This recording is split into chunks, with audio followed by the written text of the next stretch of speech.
बिल्कुल एक बार ऑफेंसिव होकर के अच्छी तरह से उसके साथ अटैक करें ना जी। तो 2 दिन का लड़ाई है, 2 दिन से ज्यादा नहीं टिकेगा वो।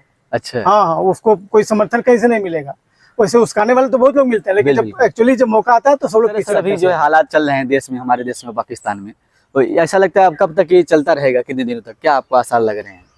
अभी जो चल रहा है देखिए, अगर हम ऑफेंसिव हो गए ठीक से तो बहुत दिन तक नहीं चलेगा। अच्छा, बिल्कुल नहीं चलेगा। हमको पूरा उम्मीद है कि पाकिस्तान तो बहुत थोड़ा सा है ना जी बिल्कुल, चारों तरफ से एक बार घेर लेंगे ना जी तो जी। खत्म है। नमस्कार तरुण मित्रों, मैं लक्ष्मण कुमार एक बार फिर अपने यूट्यूब चैनल जौनपुर में आप सभी का स्वागत करता हूं। दोस्तों, आप देख रहे हैं भारत में इस समय जो है लगातार जो है स्थिति नाजुक थी।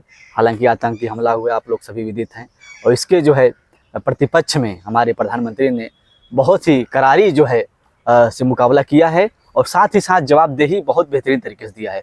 ऑपरेशन सिंदूर नाम का जानते हैं, एक चलाया है सिस्टम, जिसमें जो है आतंकियों के मुठभेड़ जहाँ उनके जो है इलाके हैं उनको जो है नस्तनाबूद करने का जो है प्रयास किया गया है, और काफ़ी हुए भी हैं।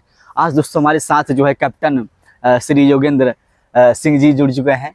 आइए से जानते हैं, एक तकरीबन मुझे लगता है 3 दशक का अनुभव है सर के पास आर्मी का, और सबसे बड़ी बात है सर के फैमिली बैकग्राउंड भी जितने लोग हैं लगभग सब आर्मी में हैं। इनके बेटे भी अभी कैप्टन हैं, और इनके भाई साहब तमाम लोग जो है इस जो है क्षेत्र से सेवा में जुड़े हुए हैं। तो सर से जानते हैं। सबसे पहले सर आपका बहुत बहुत स्वागत करता हूँ। धन्यवाद। कुछ अपने बारे में बताइए आप। अपने बारे में क्या बताऊं, मैं सेना से रिलेटेड हूँ, और करीब 3 दशक सर्विस करने के बाद आर्मी की जी, मैं रिटायर 2011 में रिटायर आ गया हूँ जी, और तब से घर पर आ रहा हूँ। और मेरा बैकग्राउंड पूरा आर्मी से ही है जी। मेरे चाचा जी सूबेदार थे, भाई सूबेदार मेजर हैं, एक भाई जेसीओ जौहर हैं जी, एक भाई एमएस में है, मेरे बेटे खुद जो टीए में कैप्टन है जी। तो मेरा पूरा बैकग्राउंड जो है, और रिलेशन में भी तकरीबन हर रिलेटिव के पास एक दो बच्चे सेना में है, सिपाही से लेके और कर्नल रैंक तक हैं जी जी। तो है कोई लोग सेना से जुड़े ही हैं। बिल्कुल दोस्तों, दर्जनों से अधिक आप देख रहे हैं कि गुरुजी के घर में से अधिक परिवार में और जितने भी रिलेशन है तमाम लोग हैं।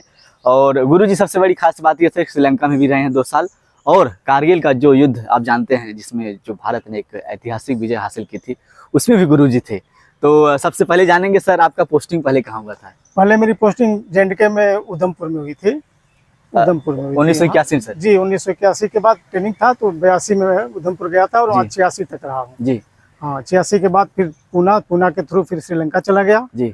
87 में श्रीलंका गया था मैं। वहाँ के करीब लड़ाई बहुत तगड़ी थी वहाँ भी जी। और 2 साल मेरी वहाँ 2 साल का टेन्योर में पूरा करके फिर वहाँ से ट्रांसफर हो गया मेरा जी। तो मैं रांची चला गया, फिर ILT में चला गया, और फिर आसाम भी चला गया। तो आसाम से मैं फिर कारगिल के लिए मूव किया था। अच्छा। इंजीनियर रेजिमेंट थी जी जी, उनके साथ ही मैं अटैच था। चलिए हम लोग चलिए, धन्यवाद गुरुजी। और सबसे बड़ी बात है कि गुरुजी जो आप कारगिल में थे, और वर्तमान स्थिति जो अभी आप देखें, कुछ 2-3-4 दिन पहले जो हमला हुआ था उसके जवाबदेही हुआ है भारत की तरफ से, तो क्या कहना चाहते हैं इसके बारे में आप? देखिए, ये जो हमला हुआ अभी ना, ये बहुत कायराना हमला है। ये जो पोषित हमला है, पाकिस्तान के द्वारा आतंकवादियों को पोषित किया गया है जी जी। और वो खुद सामने ना आकर के इनको माध्यम से बर्बाद करना चाहता है अपने देश के लोगों को, देश के संपत्ति को। लेकिन जो हमारी सरकार, हमारी सेना जो काम कर रही है उनके विरुद्ध बहुत तगड़ा जवाब दे रही है, और मेरा पूरा उम्मीद है कि अगर ऐसे ही रहा तो नास्तानाबूद हो जाएगा, पाकिस्तान बचेगा नहीं। अच्छा, बिल्कुल नहीं बचेगा, क्योंकि हमारे सैनिक बहुत बहादुर हैं। जो सर कारगिल में हुआ था जी, आज के कुछ दशक पहले, जो वर्तमान में हो रहा है, कितना मतलब अब बदलाव देखते हैं? देखिए, पहले जब क्या था कि इतना उग्रवाद नहीं था जी, लेकिन 3 दशक से जो है ना जी, करीब 3 दशक से थोड़ा सा ज्यादा ही मान के चलिए जी जी, ये उग्रवाद बहुत चरम पर बढ़ता गया और बढ़ता ही जा रहा है जी। और इसका सबसे मेन जो इसको उकसाने वाला इसको काम करने वाला पाकिस्तान है। इसी की आड़ में लेकर के वो सोचता है कि हम अच्छे भी बने रहें और भारत का नुकसान भी करते रहें। बिल्कुल बिल्कुल। और जो हमारी सेना अभी अटैक किया उसके ऊपर जी जी, तो 7 और 8 6-7 मई की बात है ना जी। बिल्कुल बिल्कुल। जो अटैक किया तो उन्होंने 9 ठिकानों पर जो अटैक किया वो टेररिस्टों के ठिकाने पर ही किया है जी। और उसमें कोई पाकिस्तान का कोई आम नागरिक नहीं मारा गया, टेररिस्ट ही मारे गए हैं। लेकिन इसका तकलीफ पाकिस्तान को क्यों हो रहा है भाई जी? बिल्कुल। टेररिस्ट को अगर मार रहे हैं आप, आपके घर में कोई चोरी करता है तो आप चोर को पकड़ लेते हैं, तो हमको तकलीफ नहीं होना चाहिए ना। बिल्कुल।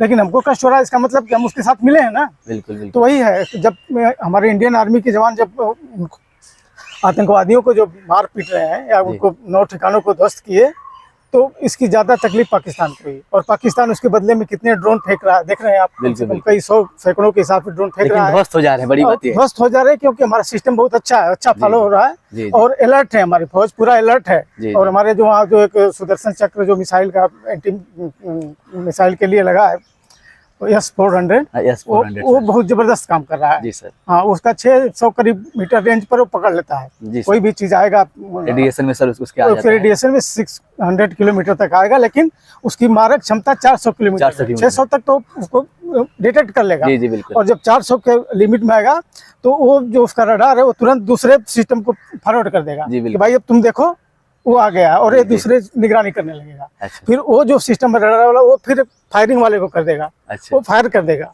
जी जी। और उस रेंज में आने से वो बचने वाले नहीं, उसमें मिसाइलें 2 मिसाइल साथ निकलती हैं। जी जी। एक अगर मिस कर जाती है तो दूसरी मार देगी।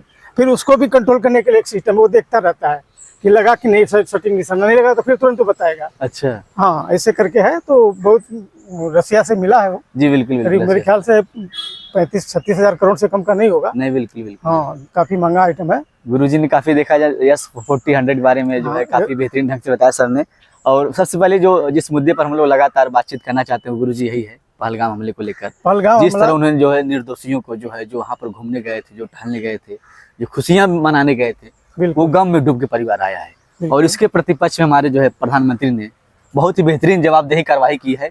और ऐसा लगता है हिमाकत ये दोबारा पाकिस्तान वाले करेंगे नहीं, क्योंकि जिस तरह ऑपरेशन सिंदूर भेजा गया है, जिस तरह उनके ठिकाने को जो है बर्बाद कर रहा है आतंकियों के, वो वास्तव में काबिल तारीफ है। इसके बारे में सर क्या कहना चाहते हैं? देखिए, हम लोग हमारे देश के लोग कभी लड़ाई नहीं चाहते हैं। जी बिल्कुल। बिल्कुल शांति से जीना चाहते हैं, इसलिए कि हम लोग विकास की तरफ अग्रसर हैं। बिल्कुल। और जब आदमी विकास की तरफ आप प्रोग्रेस करेंगे तो आप फालतू चीजों के चक्कर में नहीं पड़ेंगे, अपने आप को आगे ले जाएंगे, अपने देश को आगे ले जाएंगे। जी जी। और यही हमारा है, और वो बर्बाद हो रहा है। बिल्कुल। और जब वो बर्बाद हो रहा है तो और बर्बाद होता जा रहा है, और हम लोग विकास की तरफ और विकास कर रहे हैं। जी। तो इससे उसको काफी जलन है, वो चाहता है कि ये लोग भी बर्बाद हो जाए। जी जी। और ये करके अब हमारे प्रधानमंत्री जी या सेना रक्षा मंत्री जी सब लोग बहुत सक्रिय हैं। हम लोग हमेशा से जो है ना डिफेंसिव रहे हैं, मतलब बचाव करते हैं। जी। अगर आप हमें मार रहे हैं या हमको मार रहे हो तो हम लोग बचते हैं। जी। बच करके चलो किसी तरह से रफा दफा करो और बचाव। हिंसा के बारे में सोचते हैं, हमला के बारे में नहीं सोचते। लेकिन अब समय ये आ गया कि अब ज्यादा डिफेंसिव नहीं, अब हमें ऑफेंसिव होना पड़ेगा। जी। और जब एक बार ऑफेंसिव हो जाएंगे ठीक से तो दोबारा वो नजर नहीं आएगा। के बदले बिल्कुल बिल्कुल। एक बार ऑफेंसिव होकर के अच्छी तरह से उसके साथ अटैक करें ना, तो 2 दिन का लड़ाई है, 2 दिन से ज्यादा नहीं टिकेगा। अच्छा। हाँ, उसको कोई समर्थन कहीं से नहीं मिलेगा। वैसे उसकाने वाले तो बहुत लोग मिलते हैं, लेकिन जब एक्चुअली जब मौका आता है तो सब लोग पीछे हट जाते हैं। हाँ। जैसे चाइना वगैरह। बिल्कुल बिल्कुल। कोई नहीं, हाँ, वो सब हट जाएंगे पीछे, कोई उतना साथ नहीं देगा। और सब जानते हैं कि ये पाकिस्तान ही है, आतंकवाद का जड़ है वो। जी। बाकी इसके बाद जो टहनियां चाहे जहाँ तक फैली हो, लेकिन मेन जड़ जो पाकिस्तान। जी। और पाकिस्तान को के आतंकवाद को खत्म करना बहुत जरूरी है। देखिए, हमारे में उनके फर्क क्या कि उनका सेना चलाती है। जी बिल्कुल। उनकी सरकार सेना चलाती है। अगर कोई काम करना हुआ ना तो सेना अपने मर्जी से कर देगी। जी। और फिर उनको बताए कि हमने काम कर दिया है, फिर वो कुछ नहीं कर सकते। लेकिन हमारे यहाँ ऐसा नहीं है। हमारे यहाँ प्रधानमंत्री जो से राय लेंगे, रक्षा मंत्री से राय लेंगे, पूछेंगे ऐसे हो रहा है, मीटिंग वगैरह होगी सब। इसके बाद कोई ठोस डिसीजन लिया जाएगा कि क्या करना है। और उनकी सेना आउट ऑफ कंट्रोल है। जी। तो आउट ऑफ कंट्रोल है, उनके पास हथियार तो जब किया तब फेंक दिया, कोई टोकने वाला नहीं है। लेकिन हमारे यहाँ सब लोग कंट्रोल में रहते हैं, डिसिप्लिन में रहते हैं, अनुशासित हैं। और मैं यही कहना चाहूँगा कि जो जहाँ भी है, चाहे रिटायर्ड है, चाहे सैनिक है, चाहे सिविलियन है, कोई भी है, जी बिल्कुल, जो जहाँ है वहाँ से समर्थन करे, अपनी सेना को समर्थन करे, प्रधानमंत्री जी को समर्थन करे, किसी तरह से जिस तरह से सहायता चाहिए सहायता करे, जहाँ से है वहीं से कर पा रहे हैं। जिस तरह सर अभी जो है हालात चल रहे हैं देश में, हमारे देश में, पाकिस्तान में, तो ऐसा लगता है अब कब तक ये चलता रहेगा, कितने दिनों तक, क्या आपको आसार लग रहे हैं?